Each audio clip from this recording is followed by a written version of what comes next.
The metallic taste of blood, coppery and thick, fills my mouth. It's a stark contrast to the acrid, burning smell of smoke that stings my nostrils, a smell that's seeping into the plush interior of what used to be my car. My vision swims. Flashing lights, red and blue, pulse in the periphery, painting the jagged edges of the shattered windscreen in ghastly hues. Pain, a symphony of agony, conducts its masterpiece through my body. My arm is definitely broken. My head, my head feels like a cracked egg, but it's not the crash, not the searing pain that makes my hand tremble as I reach for my phone. Its screen a spider web of cracks. It's the notification that just pinged. A payment from Hartwell and Associates. My breath hitches. Maybe, just maybe, this one time. I tap the notification, my good eyes squinting. $500, for a project worth $15,000. A project I poured 60-hour weeks into for the last month, sacrificing sleep, meals, sanity. The blood in my mouth suddenly tastes like bile. Again, they've done it again. A choked sound, half sob, half snarl, escapes my lips. The acrid smell of the car's death throes mingles with the sudden volcanic eruption of my rage. It's a familiar scent, this rage, one that's been simmering for 6 long months. 6 months of this sick game with Hartwell and Associates. 6 months of me, Maya Chen, freelance graphic designer, busting my ass on their high-profile campaigns, delivering premium work, only to be met with these insulting scraps. It started small. An invoice for $5,000 met with a payment of $4,500. Accounting error, darling. Jonathan Hartwell had cooed over the phone, his voice smooth as expensive whiskey and just as poisonous. We'll sort it next cycle. They never did. Then it was $10,000 reduced to $8,000. Then $20,000 slashed to $12,000. Each time a new excuse. Each time my protests met with vague promises or, worse, subtle threats about the scarcity of good freelance gigs. I did the math once a week ago, hunched over my worn kitchen table, fueled by cheap coffee and mounting dread. They'd skimmed, no stolen, nearly $80,000 from me. $80,000. Enough for a down payment on a small studio, enough to clear my student loans, enough to breathe. My fingers, slick with something I don't want to identify, stab at my phone's screen. The cracked surface digs into my skin, but the pain is a distant echo to the inferno in my chest. I find his number, Jonathan Hartwell, the man whose smug face I've imagined slapping 1,000 times. The line rings once, twice. Hartwell, his voice clipped and impatient. Of course. Jonathan, I rasp, my voice hoarse, tasting blood and fury. It's Maya Chen. A pause, then that infuriatingly patronizing chuckle. Maya, darling, to what do I owe the pleasure? Calling to thank us for the prompt payment, are you? Prompt. The word is a spark on gasoline. $500, Jonathan, for the Braxton campaign? Are you insane or just a common thief? Now, Maya, he says, his tone dripping condescension. You should be grateful we pay you at all. Your work is adequate at best. We have a dozen designers who could do what you do, probably for less. Consider it a discretionary bonus. Adequate. After the awards my designs for them had been shortlisted for. After the clients praised my vision, the sheer, unadulterated audacity of it steals my breath, then returns it as a roaring fire. You're a leech, Hartwell, a parasite who feeds on the talent you can't foster yourself. He laughs again, a dry, humorless sound. Strong words from someone whose car, I hear, is currently wrapped around a lamppost. Perhaps you should focus on your immediate situation, Maya. We can discuss your feelings when you're less incapacitated. How does he... My mind spins. The sirens are closer now, their wail cutting through the fog of my pain. A uniformed figure appears at the broken window.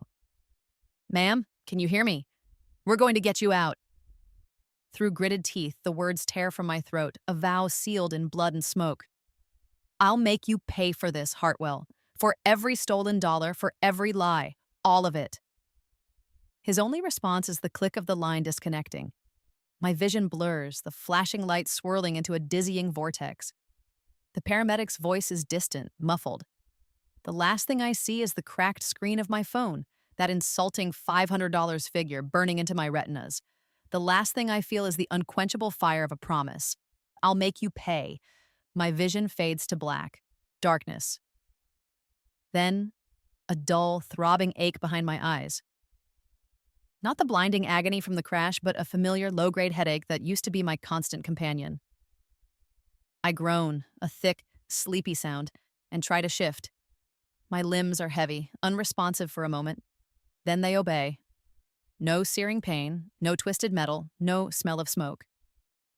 My eyes peel open, not a hospital ceiling, sterile and white. Instead, the cracked plaster of my old studio apartment ceiling, the one with the faint water stain shaped vaguely like Australia. I blink, once, twice. I'm in my bed. My lumpy, too small for comfort bed in my cramped pre-Hartwell success, if you could call it that, studio. The one I gave up 2 years ago when I thought I was finally making it. Disorientation, thick and cloying, wraps around me. Did the paramedics bring me here? Is this some bizarre, painkiller-induced hallucination? I sit up, swinging my legs over the side of the bed. My bare feet meet the familiar, cool, slightly uneven surface of the old wooden floor. The third board from the window still creaks when I put my weight on it. It does. I press down again. Creak. That creak. I'd know it anywhere. It was the soundtrack to countless late nights hunched over my aging laptop, chasing freelance dreams. My heart begins to hammer against my ribs, a frantic bird trapped in a cage. This isn't right. This isn't possible. My gaze darts around the room. My old, battered IKEA desk in the corner, piled high with sketchbooks and art supplies I haven't used in years. The faded band posters on the wall, the ones I told myself I was too mature for now. My ancient, wheezing laptop sits on the desk, lid closed. My phone. Where's my phone? I spot it on the rickety bedside table. Not the cracked, blood-smeared wreck from the accident. This is my old phone, the one with the chipped corner and the unreliable battery. I snatch it up, fumbling with the power button. The screen flickers to life, displaying the lock screen. And the date, March 15th, 2019. My breath catches in my throat. No, it can't be. March 15th, 2019, that's exactly 5 years ago, 5 years before the accident. 5 years before Hartwell bled me dry. Panic, cold and sharp, pierces through the fog of confusion. I scramble off the bed, the creaking floorboards a mocking echo of my disbelief. I stumble to the small, grimy window, yanking aside the thin curtain. The street below is familiar. The struggling bakery across the road, Mrs. Henderson walking her yappy poodle, the number 12 bus rattling past. All exactly as it was 5 years ago. A hysterical laugh bubbles up my throat. I clamp a hand over my mouth, eyes wide with a terrifying, exhilarating thought. I'm back. I'm actually back. The memories, not just of this time, but of the next 5 years, cascade through my mind with the force of a tidal wave. Stock market surges and crashes. Tech startups that boomed and busted. Business deals, mergers, bankruptcies. And Hartwell. Oh, I remember everything about Hartwell and Associates. Their upcoming clients, their expansion plans, their financial vulnerabilities, their dirty little secrets. Jonathan's smarmy grin, his condescending tone, every single underpaid invoice. The panic recedes, replaced by a chilling, razor-sharp clarity. This isn't just a second chance at life. This is a second chance at everything. A chance to rewrite the script. A chance for payback, served ice cold. My trembling subsides. A slow, predatory smile stretches my lips. The headache is gone. In its place is a burning, focused energy. I walk over to my old laptop, the one I was using when I first, naively, pitched to Hartwell and Associates. I flip open the lid. It groans in protest but boots up. Ancient operating system, cluttered desktop. It's like looking at a ghost. But this ghost has knowledge. My fingers fly across the keyboard, the clatter loud in the small apartment. I bypass my old design files, my half-finished passion projects. I open a browser. Hartwell and Associates. Even back then, they had a veneer of success. But I know the truth. I remember the whispers, The industry gossip from the future that painted a picture of a company perpetually skating on thin ice, propped up by aggressive client acquisition and ruthless exploitation of freelancers like me. I dig deeper using search terms and financial news archives I only know about because of what's to come. And there it is, a news snippet from a small industry blog dated March 12th, 2019. Hartwell and Associates rumored to be reeling after unexpected loss of Atherton Corp account. Atherton Corp, their biggest client at the time. I remember Jonathan complaining in my future about how losing them almost sank the company years ago before they landed the string of new accounts that I would eventually work on. A slow, cold satisfaction spreads through me. They're vulnerable. Right now. More vulnerable than they'll be for a long time.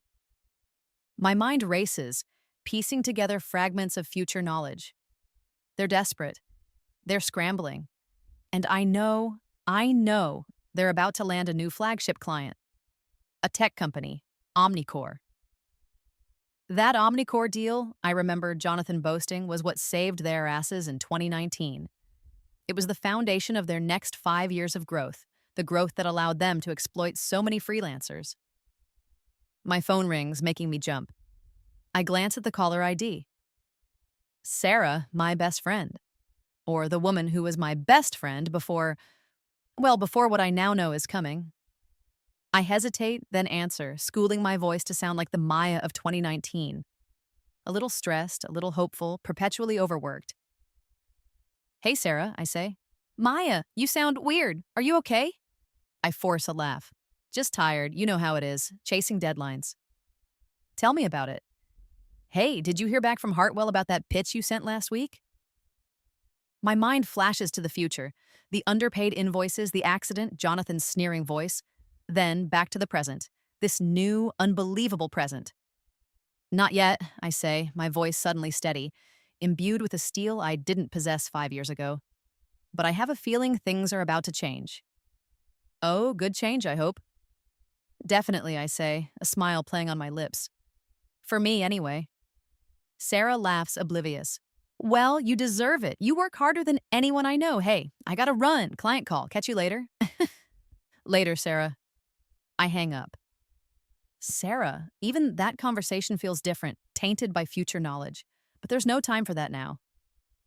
I turn back to the laptop, fingers flying. Omnicore, I know their CEO, I know what they're looking for, I know the proposal Hartwell is about to submit, and I know I can do better. A fierce, liberating joy courses through me.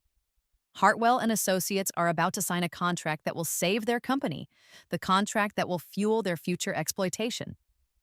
Not if I can help it, I whisper to the empty room, the clicking of the keyboard the only sound. My fingers dance, crafting a counterproposal, a weapon forged from future knowledge and righteous fury. The game, Jonathan, is no longer yours to control. It's mine. There's no time to waste. The Omnicore deal is Hartwell's lifeline, and I'm about to sever it with surgical precision. My old laptop groans under the strain, but I push it, channeling 5 years of advanced design knowledge and strategic insight into a proposal that would have been unthinkable for the 2019 Maya. The Maya who was timid, who undersold herself, who practically begged for scraps from tables like Hartwell's. That Maya is dead, died in a car wreck 5 years from now. The new Maya, the one sitting in this cramped studio, is a predator. I find the contact details for Omnicore's CEO, Evelyn Hayes. I remember reading an interview with her in the future. She valued bold, disruptive ideas and hated corporate stagnation. Hartwell's upcoming proposal, I recall, was safe, predictable, corporate. Mine will be anything but. I work through the night, fueled by a potent cocktail of adrenaline and vengeance. The proposal is sleek, innovative, and directly addresses pain points for Omnicore that Hartwell wouldn't even identify for another 2 years. I include mock-ups that are years ahead of current trends, designs that will make their competitors weep. By dawn, it's done. I print it on the best quality paper my meager 2019 budget can afford. The soft whisper of the expensive sheets coming out of my ancient printer is a luxurious sound, a promise of things to come. I bind it myself, my hand steady, my focus absolute. There's a new confidence radiating from me, an aura so potent it almost intimidates even myself. It's the confidence of knowing you can't lose because you've already seen the winning hand. I dress in my best and only suit. It's a little tight, a relic from a time when I tried to look the part of a serious professional, before cynicism and Hartwell ground me down. Today, it feels like armor. Omnicore's headquarters are downtown, a sleek glass and steel testament to new money and ambition. Hartwell's team, I know from future Jonathan's bitter ramblings, is scheduled to present their pitch at 10 a.m. I arrive at 9 a.m., unannounced. The receptionist eyes me skeptically. Evelyn Hayes doesn't take unscheduled meetings. She'll want to see this, I say, my voice calm, authoritative. I slide the proposal across the cool marble counter. Tell her Maya Chen is here to show her the future of her brand. Perhaps it's the audacity. Perhaps it's the weight of the proposal. But the receptionist hesitates, then makes the call. Minutes later, I'm being escorted into Evelyn Hayes' office. It's minimalist, modern, with a panoramic view of the city. Evelyn herself is sharp, impeccably dressed, with eyes that miss nothing. She doesn't offer me a seat. You have 5 minutes, Miss Chen. And this had better be good. I don't waste time on pleasantries. I launch into my pitch, my voice resonating with a passion and conviction that the old Maya could only dream of. I walk her through the designs, the strategy, the 5-year growth plan I've mapped out for Omnicore, a plan so insightful it feels like prophecy. Evelyn listens, her expression unreadable at first. Then, a flicker of interest, a raised eyebrow. By the time I'm done, she's leaning forward, a slow smile spreading across her face. Hartwell and Associates are due here in 30 minutes, she says, tapping my proposal. Their preliminary brief was uninspired. This, however, she looks at me, a new respect in her eyes. This is what I've been looking for. An hour later, I walk out of Omnicore with a signed letter of intent. Not for a small freelance project. For a $2 million retainer contract. The very contract Hartwell was banking on to save their floundering firm. A tremor of pure, vindictive satisfaction runs through me. I allow myself that one moment, standing on the busy sidewalk, the city noise a dull roar around me. I close my eyes and I see Jonathan Hartwell's smug face twisted in disbelief. It's a beautiful sight, but this is just the beginning. My next move is to cripple Hartwell from within. I know their key players. Alex Miller, lead designer, brilliant but underappreciated. Sarah Jenkins, no relation to my Sarah, thankfully, a marketing strategist with an intuitive grasp of market trends. And Ben Carter, their tech lead, a quiet genius who keeps their outdated systems from completely collapsing. Hartwell underpays them, overworks them, and takes credit for their best ideas. I know this because in the future, all three will have left Hartwell bitter and disillusioned to start their own successful ventures. Why wait 5 years? I set up meetings, coffee shops, discreet lunch spots. I approach Alex first. He's surprised to see me. Maya, what's this about? I thought you were just freelancing for us occasionally. His tone isn't unkind, just confused. He knows my work is good, but in his mind, I'm small fry. Not anymore, Alex, I say, my voice firm. And neither will you be if you trust me. I've just launched my own agency, Chen Dynamics, and I've just landed Omnicore. His jaw drops. Omnicore? But Hartwell was too slow, too complacent. I lean in. I know your work, Alex. I know what you're capable of, and I know Hartwell isn't giving you the recognition or the compensation you deserve. I'm offering you a partnership, real equity, creative freedom, a chance to build something new, something better. I see the conflict in his eyes. The fear of leaving a stable job, warring with the hunger for something more. I paint him a picture of the future I envision. A future where his talent is celebrated, his contributions rewarded. By the end of the coffee, he's in. Sarah Jenkins and Ben Carter follow within the week. The promise of working on the prestigious Omnicore account, coupled with substantial pay rises and partnership stakes, is too good to refuse. They know Hartwell is a sinking ship. I'm offering them a luxury lifeboat with a built-in speedboat engine. Of course, Jonathan Hartwell doesn't take this lying down. My phone rings a few days later. Caller ID, Jonathan Hartwell. I let it ring a few times, savoring the moment before answering with cool professionalism. Maya Chen speaking. Chen. His voice is a venomous hiss. What game do you think you're playing? Stealing Omnicore? Poaching my staff? I'll sue you into oblivion. I almost laugh. Prove it, Jonathan. Prove I did anything illegal. Oh, wait, you can't. Omnicore chose the superior proposal. Alex, Sarah, and Ben chose a better future. It's just business. I use his own dismissive line against him. The satisfaction is delicious. He sputters, incoherent with rage, eventually slamming the phone down. With my core team in place, Alex's design brilliance, Sarah's strategic mind, Ben's technical wizardry, and my future knowledge, Chen Dynamics hits the ground running. I use my foresight to anticipate market shifts, identify undervalued opportunities, and subtly steer us towards clients I know will be major players in the coming years. Two more of Hartwell's significant clients, ones I know they're mishandling, are liberated by Chen Dynamics within the month, drawn by our innovative work and the buzz surrounding the Omnicore coup. We secure a small but sleek office space in a newly developed downtown block, a place I know will become prime real estate. The satisfying click of my new heels on the polished marble floor as I walk into Chen Dynamics for the first time as CEO is a sound I'll never tire of. This is real. I built this. There's a fleeting moment of vulnerability, a whisper in the back of my mind. Is this revenge worth it? Am I becoming like him, just ruthless in a different way? I push the thought aside. Hartwell drew first blood. Many times. This isn't just revenge, it's course correction. It's justice. For the Maya he almost destroyed, and for every other freelancer he's exploited. The news of Hartwell's client and staff exodus sends shockwaves through their company. I hear through the grapevine, the future grapevine, that is, my memories, that Jonathan has scheduled an emergency board meeting. They're bleeding money, talent, and reputation. Just as I'm mapping out my next strategic strike, my phone buzzes with an incoming call from an unknown number. Usually I'd ignore it, but a strange premonition, a cold sliver of unease from my future memories makes me answer. Hello? A hesitant voice on the other end. Maya, it's Sarah, your friend Sarah. My blood runs cold. This Sarah, my Sarah. The timing is too coincidental. The unease solidifies into a leaden weight in my stomach. This isn't a friendly catch-up call. This is something else. Something that smells like betrayal. Sarah, I manage, my voice betraying none of the sudden turmoil inside me. What's up? The casual tone feels like a lie, a thin veneer over a chasm of suspicion. I was just wondering if you were free for coffee, she says, her voice unnaturally high-pitched.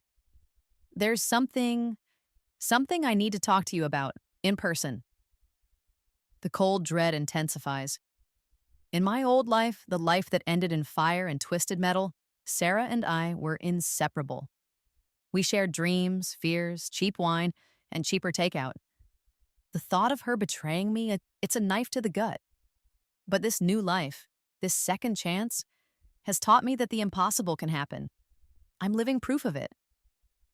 Sure, Sarah, I say, my mind already racing, calculating. How about tomorrow morning, the little cafe near your old place? The one where we used to dissect my Hartwell woes. Poetic. The next morning, I sit nursing a black coffee, the bitter taste a reflection of my mood. Sarah arrives late, flustered, avoiding my gaze. The vibrant, confident friend I remember from just a few weeks ago, in this timeline, is gone, replaced by a nervous, shifty version. She launches into meaningless small talk, her words tumbling over each other. I let her squirm, my silence a heavy counterpoint to her babbling. Finally, she cracks. Maya, I've done something stupid. Tears well in her eyes.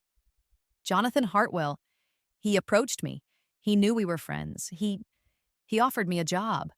Head of marketing. A huge salary, benefits. Things I could only dream of. The knife in my gut twists. So, this is it. The price of her loyalty. And? I ask, my voice flat. And I might have told him a few things. About you. About Chen Dynamics. Nothing major. She adds hastily, seeing the ice form in my eyes. Just that you were aggressive, that you were poaching clients. He was asking so many questions. I stare at her, the hurt a cold, hard knot in my chest. He offered you a job, Sarah. A job at a company you knew was exploiting me. A company you knew I was fighting. and you sold me out for it." "It's not like that," she wails, tears streaming now. "I didn't think—" "He made it sound like you were the one doing something wrong. And I have debts, Maya, you know that. My mom's medical bills." Excuses, always excuses. I remember the taste of blood, the smell of smoke. I remember $500 for $15,000 of work. My sympathy is a barren well. "I understand everything now, Sarah," I say, my voice devoid of emotion. And I do. I understand that in this world, in the cutthroat game of business and survival, some people will always choose the path of least resistance, the one paved with fool's gold. She looks at me, desperate for a flicker of the old Maya, the forgiving Maya. She won't find her. "He's planning to sue you, Maya," she whispers, as if this offering will bridge the chasm she's created. "Industrial espionage," he called it. He's furious. "Let him be," I say, standing up. The coffee is cold, forgotten. "Thank you for the information, Sarah. It's been illuminating." I walk away, leaving her crying into her latte. The pain of her betrayal is real, a fresh wound on top of old scars. But there's no time for grief. There's only time for strategy. If Sarah is Hartwell's informant, then Sarah will be the conduit for his downfall. I don't react with the overt anger Jonathan would expect. Instead, I adapt. That afternoon, I accidentally let slip in a staged, loud phone call one I know Sarah's new office mate, a notorious gossip, will overhear. That Chen Dynamics is making a bold, slightly risky bid for a massive aerospace contract. A complete fabrication. I even have Alex mock up some impressive but ultimately superficial aerospace designs, leaving them carelessly on a shared server I know Sarah still has old access to. Let Jonathan chase ghosts. Let him pour his dwindling resources into a phantom battle. The betrayal, though, leaves its mark. I realize with a chilling certainty that in this new life, with the stakes this high, I can only truly trust myself. My future knowledge is my shield and my sword, but it's a lonely burden. With Hartwell hopefully distracted, I make my next move. Using my precise knowledge of the market's trajectory over the coming quarter, I execute a series of perfectly timed short sells on Hartwell and Associates' already suffering stock. It's a gamble, even with future knowledge, but a calculated one. I know their quarterly report, due in 3 weeks, will be a disaster thanks to the loss of Omnicore and the other clients. The day I open my first corporate bank account for Chen Dynamics, the day I sign the lease on our new office, is also the day my new business cards arrive. Premium cardstock, minimalist design. Maya Chen, CEO, Chen Dynamics. The smooth, cool texture of the card in my hand is a small, tangible victory. It feels like destiny. While Jonathan is busy preparing his frivolous lawsuit and potentially reallocating resources to counter my fictitious aerospace bid, Chen Dynamics continues its relentless advance. I liberate 3 more major accounts from Hartwell's grasp. These aren't hostile takeovers, they're rescue missions. I present these clients with undeniable proof of Hartwell's overcharging, their outdated methods, and their declining service quality, all information gleaned from my future life. Then, I show them what Chen Dynamics can offer: innovation, transparency, and results. They switch allegiance without hesitation. One of our new junior designers, recently poached from a Hartwell subsidiary, looks nervous during a team meeting. "Miss Chen," he stammers, "Hartwell is saying they're saying you're destroying them, that this is personal." I meet his gaze, my own steady. This isn't about destruction. It's about value. Hartwell stopped valuing its clients and its talent. Chen Dynamics does. The question isn't whether you trust me. It's whether you trust them to ever treat you better than they treated me or countless others.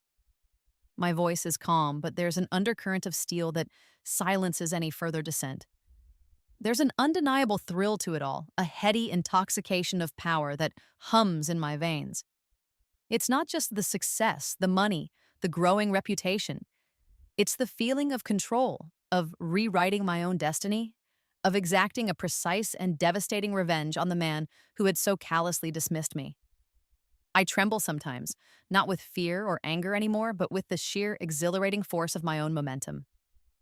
As expected, Hartwell's lawsuit lands on my desk. A thick, self-important document full of bluster and baseless accusations of industrial espionage and unfair competition. My lawyer, a sharp young woman named Anya Sharma, whom I hired based on a future recommendation I remembered, raises an eyebrow as she reads it. This is ambitious of them, she says dryly. They're desperate, I reply, and Jonathan Hartwell has an ego the size of this city. I then proceed to arm Anya with a dossier of Hartwell's own shady practices, their questionable accounting, their history of freelancer disputes. Information she couldn't possibly know. Information that will dismantle their case piece by piece. I even give her hints about specific offshore accounts Jonathan favored for creative billing in the future. The preliminary hearing is a massacre. Anya, armed with my future-sourced intelligence, systematically tears Hartwell's flimsy arguments apart. She presents counter-evidence of their unethical behavior, hinting at a much larger scandal beneath the surface. Hartwell's legal team is blindsided, their faces a mixture of shock and dawning horror. The judge all but laughs them out of court, dismissing the case with prejudice. The fallout for Hartwell is immediate. The failed lawsuit, coupled with the disastrous quarterly report I knew was coming, sends their stock plummeting further. Whispers of Jonathan Hartwell's imminent removal by the board become shouts in the financial press. He's toxic, a liability. The ticking clock on his leadership is about to expire. Then the call comes. Not from a distraught Sarah this time, or an enraged Jonathan. It's from a Mr. Henderson, chairman of Hartwell and Associates Board of Directors. His voice is somber, weary. "Miss Chen," he says, his tone funereal. "The board has come to a decision regarding Mr. Hartwell's future with the company, and subsequently, the future of the company itself. We find ourselves in a precarious position. We believe you may be uniquely positioned to offer a solution." I listen, a slow, icy smile spreading across my face. I know what's coming, the sweet, sweet irony of it. "The board," Mr. Henderson continues, his voice heavy with defeat, "would like to formally invite you to make an offer to acquire Hartwell and Associates. What's left of it, anyway." He mentions a price, a laughably small sum. Pennies on the dollar for a once proud firm.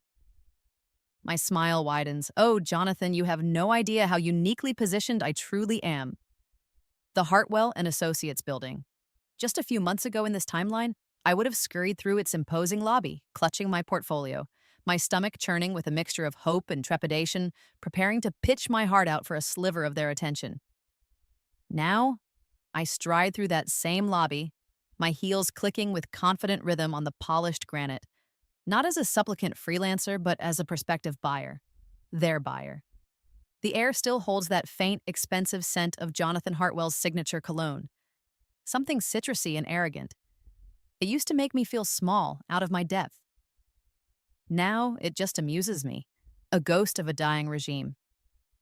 I'm escorted to the main boardroom. The long mahogany table gleams under the recessed lighting. The board members, a collection of grim-faced men and women in expensive suits, look like they're attending a wake. Which, in a way, they are, the wake of their company's independence. Mr. Henderson, the chairman, gestures me to a seat at the head of the table, Jonathan's former seat. The symbolism isn't lost on anyone. "Miss Chen," Henderson begins, his voice gravelly. "Thank you for coming. As you know, the company is facing significant challenges." Understatement of the century. "I've reviewed your financials," I say, my voice cool and even. I slide a single sheet of paper across the table. My offer. This is my valuation. A board member, a portly man with a flushed face, snatches it up. His eyes bulge. "This is insulting. This is barely liquidation value." I meet his outraged gaze without flinching. "It's more than you'll get in bankruptcy, Mr. Davies. Which, according to my projections, you're about 3 weeks away from. Or did Jonathan not share that part of the trajectory with you?" Silence. The fight drains out of Davies' face, replaced by a sickly pallor. They know I'm right. Internally, I'm celebrating. A wild, triumphant dance is happening in my soul, but outwardly I maintain perfect, icy composure. This isn't just about buying a company, it's about dismantling an empire of exploitation, brick by bloody brick. "Furthermore," I continue, my voice cutting through the tense silence, "I'm not just buying your assets. I'm buying your liabilities. And your biggest liability, gentlemen and ladies, is your reputation. I open my briefcase and retrieve a slim file. Not the financial projections, something far more damning. I have here documented evidence of Hartwell and Associates' systematic fraud against freelance creatives over the past 7 years. Underpaid invoices, manipulated contracts, delayed payments designed to starve out talent. My own case is just one of many. I let that sink in. Their eyes dart nervously between each other. They knew Jonathan was ruthless, but the extent of his predatory practices, laid out so starkly, is clearly a shock to some. Or perhaps it's the fear of it becoming public. My offer is conditional, I state, on a clean acquisition. No lingering lawsuits. No golden parachutes for disgraced executives. And one more thing. My gaze locks onto Henderson. Jonathan Hartwell is to personally sign all transfer documents, in my presence. A ripple of unease goes through the room. Forcing their deposed CEO to sign away his company to his former victim? It's a humiliation too far for some of them, but they have no leverage. Chen Dynamics is their only lifeline. My offer, insulting as it is the only thing standing between them and total collapse. After a tense, whispered consultation, Henderson nods, his face etched with resignation. We accept your terms, Miss Chen. The signing takes place a week later in the same boardroom. Jonathan Hartwell looks like a ghost. His expensive suit hangs on his diminished frame. His eyes are hollow, his arrogant swagger completely gone. He avoids looking at me, his face a mask of bitter resentment.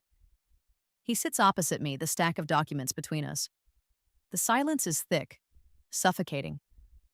You've destroyed everything I built, he finally rasps, his voice barely a whisper, all its former power gone. I allow myself a small, cold smile. No, Jonathan. I haven't destroyed it. I've liberated it from a parasite. You built an empire on the backs of people you exploited. That's not building. That's theft. His hand trembles as he picks up the pen. He signs each page with a jerky, angry motion. The only sound is the scratch of pen on paper, the death knell of his reign. When he's done, he shoves the documents across the table and stands abruptly, not meeting my eyes. He walks out of the boardroom, a broken man. I feel nothing. No pity, no triumph, just a quiet, settled finality. The company keys are placed in my palm. They feel surprisingly heavy. Solid, real. For a fleeting moment, a sliver of the old doubt returns. Have I become the monster to fight the monster? The ruthlessness? The cold calculation? Is this who I am now?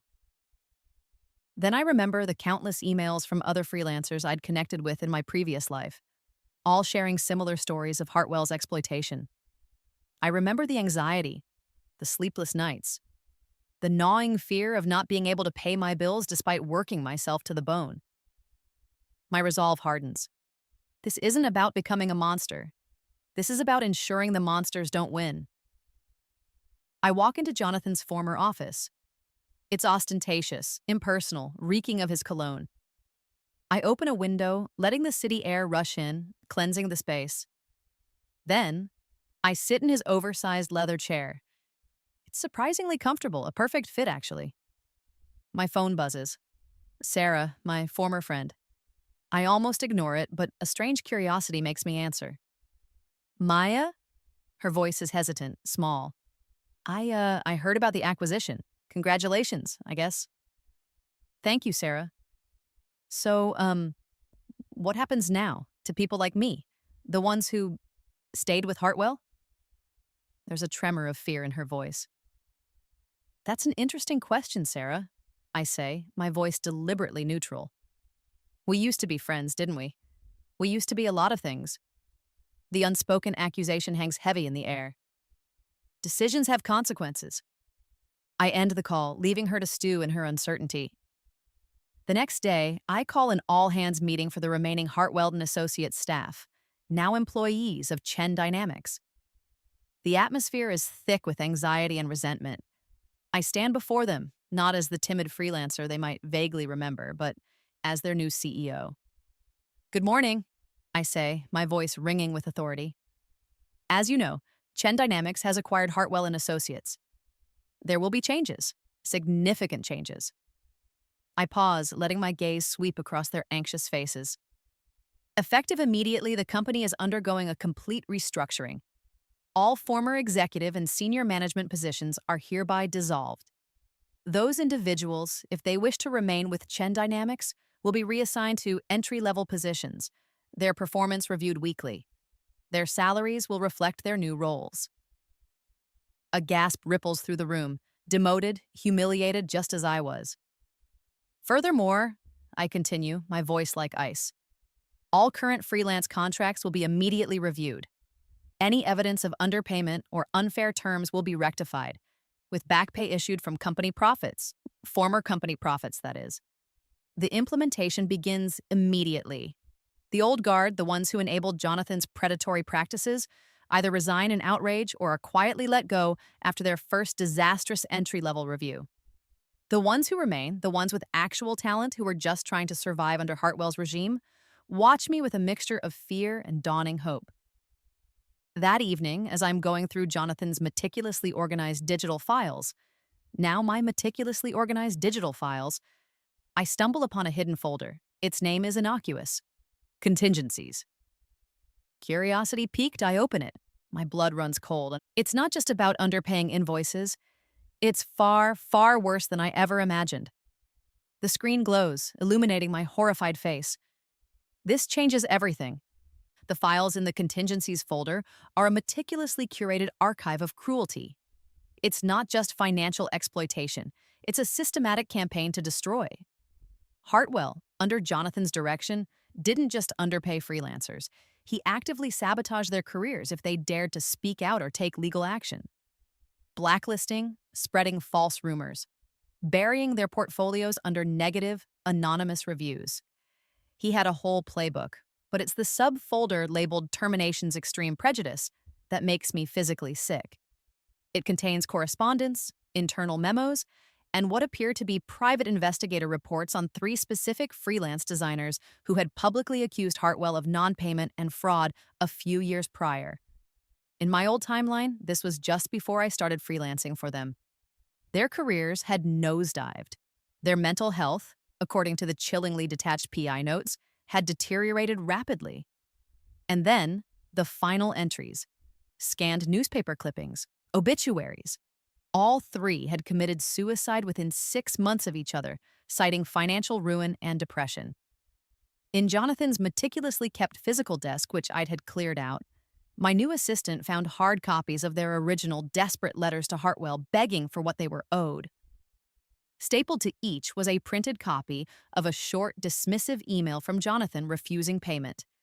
And tucked inside one of the letters, like a bookmark from hell, was a papery, rustling suicide note, presumably intercepted. The air in my new office suddenly feels heavy, toxic. The triumph of the acquisition, the satisfaction of Jonathan's downfall, all of it curdles into a sickening knot in my stomach. My revenge, which had felt so justified, so righteous, now feels small, insufficient. This wasn't just about money, this was about lives. He hadn't just stolen income, he'd stolen hope, futures, the will to live. The weight of this discovery is crushing. My initial plan had been about righting the wrongs done to me. Now I see a much larger, darker picture. This is beyond personal.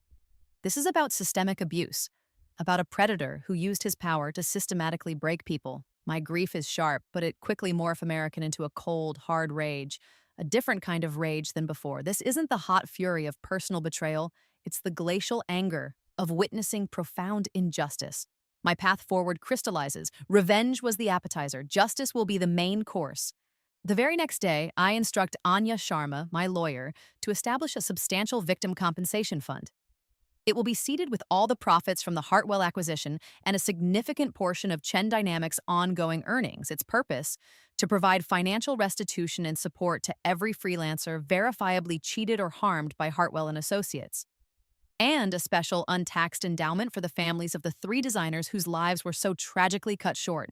I meet with those families.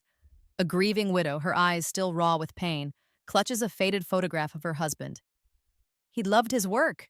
she whispers, her voice trembling. Hartwell, Mr. Hartwell told him his designs were worthless, that he was worthless. He believed it in the end. Your husband's work meant everything, I tell her, my voice thick with an emotion I don't try to hide.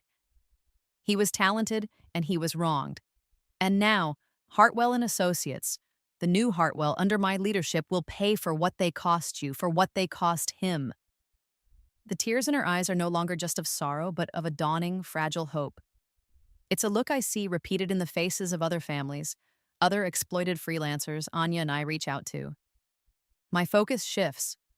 Revenge on Jonathan Hartwell is complete. He's a broken man, his reputation shattered, his company gone.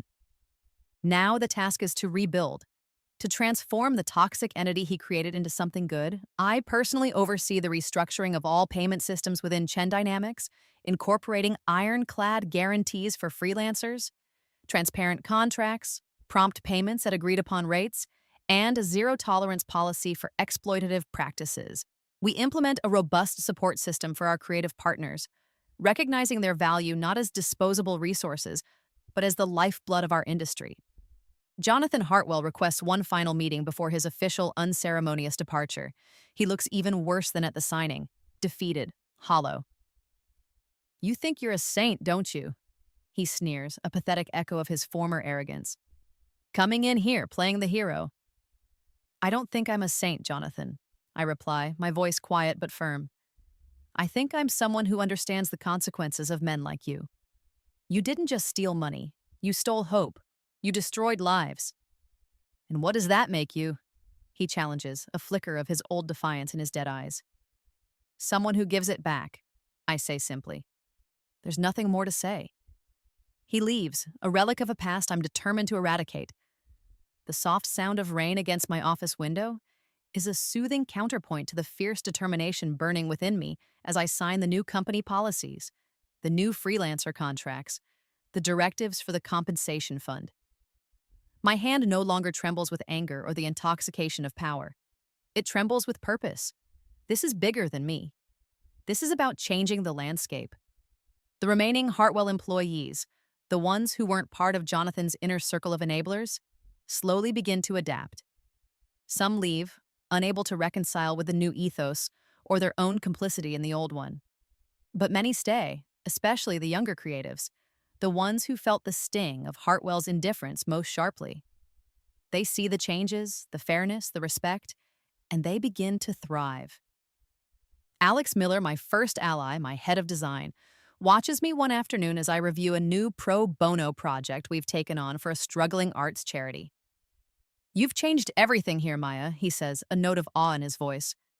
This place, it feels different, hopeful. I look around the bustling open-plan office, a far cry from the stuffy, hierarchical Hartwell layout. Creativity is flowing, people are smiling, collaborating. No, Alex, I say. I haven't changed anything. I've just revealed what it should have been all along. A place where talent is nurtured, not exploited. Where creativity is valued, not stolen. A few weeks later, a simple, elegant bronze plaque is installed in the lobby of Chen Dynamics. It doesn't bear my name or the company's. It bears the names of the 3 freelance designers whose lives Jonathan Hartwell destroyed. Beneath their names, a simple inscription. Their talent shone brightly. May their legacy inspire a more just and creative world. It's a daily reminder of why I'm doing this, of the true cost of unchecked greed. The 1-year anniversary of my rebirth approaches. 1 year since I woke up in my old studio, 5 years in the past, with a mission. Chen Dynamics is thriving. The compensation fund has helped dozens of families. We're becoming known not just for brilliant work, but for ethical practices. I'm almost happy. Then my private line rings, a number I don't recognize but with an official-sounding prefix. Miss Chen? This is Special Agent Davies from the Financial Crimes Enforcement Network. We have some questions regarding some unusual stock market transactions and business acquisitions made by you over the past 12 months. It appears you have an uncanny ability to predict market fluctuations. We'd like to discuss how... My blood turns to ice. The one secret I can't ever reveal, the one vulnerability I can't protect against, is threatening to bring it all crashing down. The interrogation room, because let's call it what it is, despite their polite insistence on informal interview, is cold, sterile, and smells faintly of stale coffee and anxiety. The clinical scent is a stark contrast to the creative chaos of Chen Dynamics, a world away from the quiet satisfaction I'd begun to feel. Special Agent Davies is a bulldog in a sensible suit, his eyes missing nothing, his questions relentless. Miss Chen, your success rate in acquisitions and stock predictions this past year is, let's say, statistically improbable for a newcomer, he says, his voice a low growl. He slides a file across the brushed steel table. My file, full of charts and graphs that paint a picture of impossible foresight. Tension coils in my stomach, tight and cold. This is it. The one variable I couldn't control, the one loose thread that could unravel everything. If my secret, the impossible truth of my rebirth, comes out, I'm not just ruined, I'm a candidate for a padded cell. All the good I've done, the justice I've fought for, will be dismissed as the actions of a lunatic or a fraud. Agent Davies, I begin, my voice surprisingly steady despite the frantic hammering of my heart. My success isn't based on magic. It's based on research, diligence, and identifying the gross incompetence of my predecessors, specifically Jonathan Hartwell. This is my only play. Deflection, obfuscation, using Hartwell's very real crimes to overshadow my own inexplicable advantages. I lean forward, meeting his skeptical gaze. While you're looking at my successes, perhaps you should be looking at Hartwell's failures. His company was a house of cards, built on exploitation, and, as I've recently discovered, outright criminal activity. I present him with my own file, the meticulously documented evidence of Hartwell's systematic fraud, the blacklisting, the destruction of careers, the hidden offshore accounts I'd anticipated he might have. I even include the information about the 3 suicides, framing it as the tragic consequence of Hartwell's predatory business practices, which I uncovered during my due diligence. Davies listens, his expression unreadable. The questions keep coming, probing my methods, my timing, my uncanny ability to be in the right place at the right time. I stick to my story. I outworked them. I outthought them. I saw the rot in Hartwell's empire and simply capitalized on it. It's a half-truth, but it's the only truth I can offer. There's a moment, a long, drawn-out silence, where I feel the crushing loneliness of my secret. I can't share the truth with anyone. Not Alex, not Anya, not even a therapist. This impossible knowledge is a gilded cage.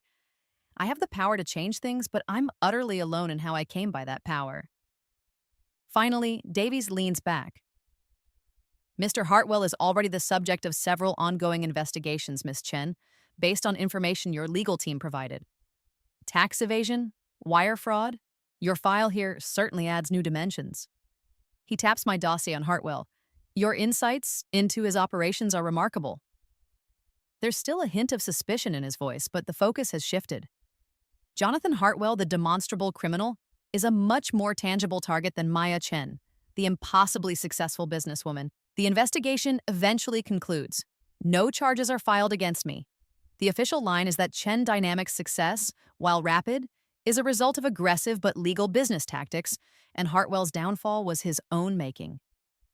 My secret remains safe, buried under the weight of Jonathan's far more prosecutable sins. A wave of relief, so profound it leaves me weak, washes over me. I've survived.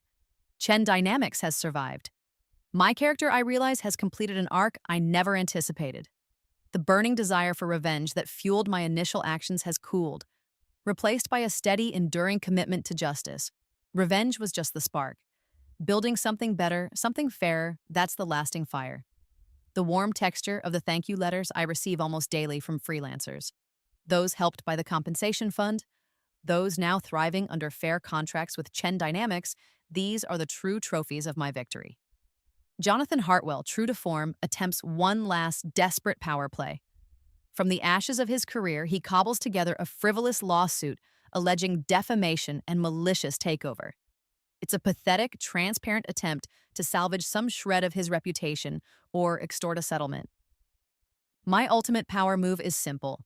I authorize Anya to release the full, unredacted contingencies file to the press. The story of his systematic cruelty, the suicides, the sheer calculated malice, it explodes across the media. His reputation isn't just destroyed, it's annihilated. The lawsuit is dropped within days. Jonathan Hartwell fades into disgraced obscurity, a footnote in a cautionary tale. Sarah, my former best friend, reaches out again. She's been working a dead-end job, her career prospects tainted by her association with Hartwell. She's humbled, contrite, and genuinely seems to be seeking redemption. Maya, she says, her voice thick with unshed tears during a strained coffee meeting. I know I don't deserve it, but can you ever forgive me? I look at her, seeing the shadows under her eyes, the genuine remorse. The old Maya would have raged or wept. The new Maya considers. I can try, Sarah, I say slowly, but forgiveness doesn't mean forgetting. Trust has to be earned again, from the ground up. I offer her a very junior probationary position at Chen Dynamics, in a department far from any sensitive information, a chance, that's all. A few months later, on the second anniversary of the car accident, the day I died and was reborn, I find myself drawn back to that same stretch of road. It's just a street corner now, unremarkable. No twisted metal, no smell of smoke, just the afternoon sun dappling through the trees. I stand there for a long moment, not as a victim, but as a survivor. Empowered. Changed. The vision for Chen Dynamics has expanded far beyond a single city. We're opening branches nationwide, each one a beacon of ethical practice, a safe harbor for creative talent. Our mission: to protect freelancers, to ensure fair compensation, to change the industry from within. And as I walk through the bustling Chen Dynamics headquarters later that week, I hear something I haven't heard in a long, long time. The sound of my own laughter. Genuine, unforced joy. It mingles with the creative buzz, the animated discussions, the clicking of keyboards crafting brilliant campaigns. It's the sound of a healthy, thriving environment, a world away from the fear and exploitation that defined my past. It hits me then, a profound, quiet revelation. I didn't just get a second chance at life. I was given the chance to save others from the fate that almost destroyed me, to rectify the injustices that crushed talented people. My rebirth wasn't just for me. The company thrives, setting new industry standards for ethical treatment and creative excellence. We become the benchmark. During an orientation for new employees, I find myself addressing a room full of bright, eager faces. Designers, writers, strategists, all embarking on their careers. Welcome to Chen Dynamics, I say, my voice warm, resonant. Here, we believe in a few simple principles. Your work has value. Your time has worth. And here, you will always, always be paid exactly what you deserve. Later that evening, I catch my reflection in the darkened window of my office. The woman looking back isn't the timid freelancer who once trembled before Jonathan Hartwell. She isn't the ghost consumed by rage and a singular focus on revenge. She's a leader, a protector, a force for change. There are still faint scars, yes, but they are testament to battles fought and won, not just for herself, but for many. They underpaid my invoice for the last time. Now I make sure no one else ever has to experience that again.